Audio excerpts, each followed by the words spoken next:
Alright, so today we'll be talking about roots and radical expressions. Okay, in other words, just working with finding roots, working on actually getting the answers and everything from that. So roots are just basically ways to write shortcuts. So like for example, 2 is the square root of 4. 2 is also the cube root of 8.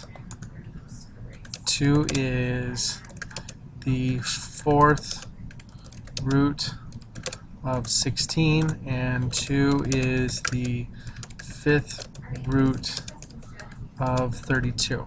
Okay, and as you can see, this is going to continue to go on and on and on until we, run out of time and everything. So just taking a look at this, you can actually see that 2 can be represented many different ways. And what that also means conversely is that whenever we're doing something like that, so in other words, we're doing square root of 4, we're looking for the number that when you times it by itself, you actually get 4. So that would be 2 times 2. So the answer would be 2. Okay. What if we did the cube root? Oh, hold on one sec. Alt 0179.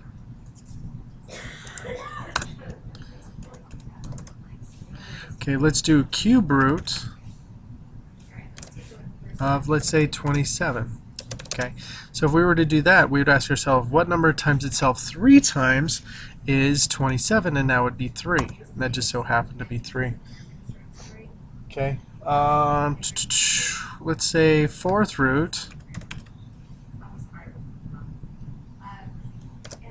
of 81.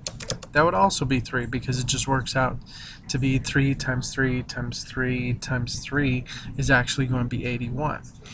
Okay, so everything just works out for that way. Now writing out these roots are going to be a little bit more difficult than what you think, so take some time to use some imaginative ways to do it.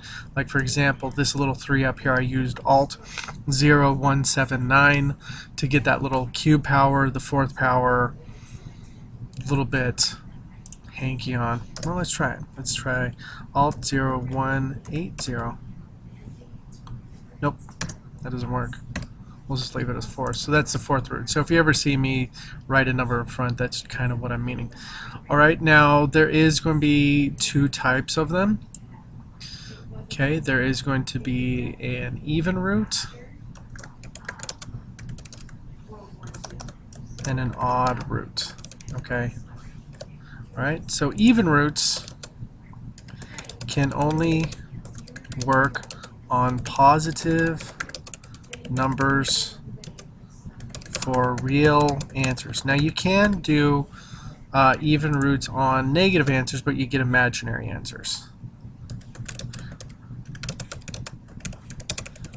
Okay, now odd roots can work on any number. Okay, so for example, if we were to do something like this, if we did third root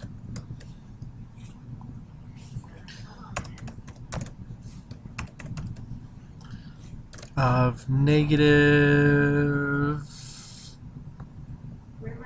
64, okay, that would be what number times itself 3 times give me negative 64? Well, that would be negative 4 times negative 4 times negative 4, so that answer would be just negative 4. Okay, so you have to remember the negatives are okay here. However, if we did the square root of negative 64, you would have to ask yourself, okay, what number times itself is negative 64? And there's no such number unless you include imaginary, so that would be 8i. Okay. All right, now we are just going to use the positive versions for right now when we're doing square roots. Well, no, you're going to use the negative, the plus or minus versions. Okay, so plus or minus 8i. It's just that works that way. So that's imaginary. However, that also means no real answer because we're not getting a real number. We're getting an imaginary answer.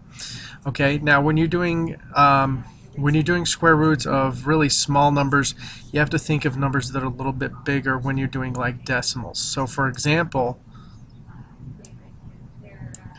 the square root, no, let's do the cube root of 0.008. Okay, that is actually going to be 0.2. Okay, so when you're working on something that gets a really small number, try to think of, okay, what number times itself gets me to 8 3 times? And that'd be 2, but I'm going in the opposite direction, so that would be a 0.2.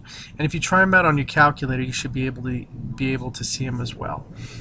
Okay. All right. Some rules that we could actually have here. Let me see. Okay. For any real number a, okay,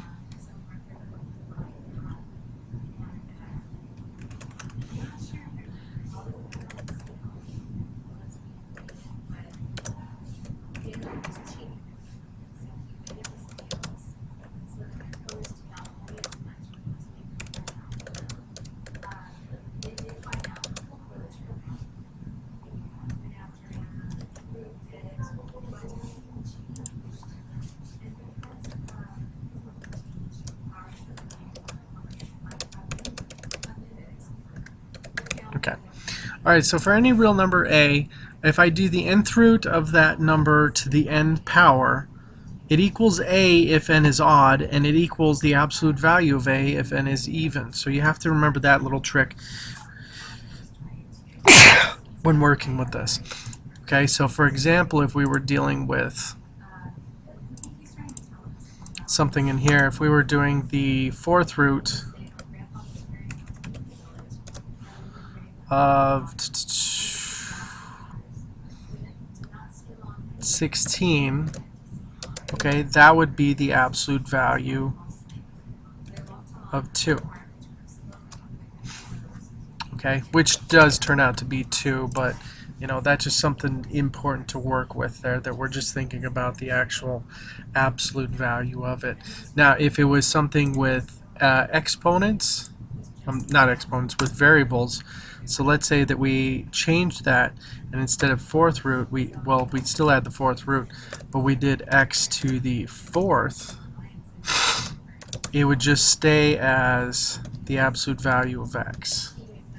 Okay, and we wouldn't change it to x because we don't know if x is positive or negative, but we do know that it has to be positive.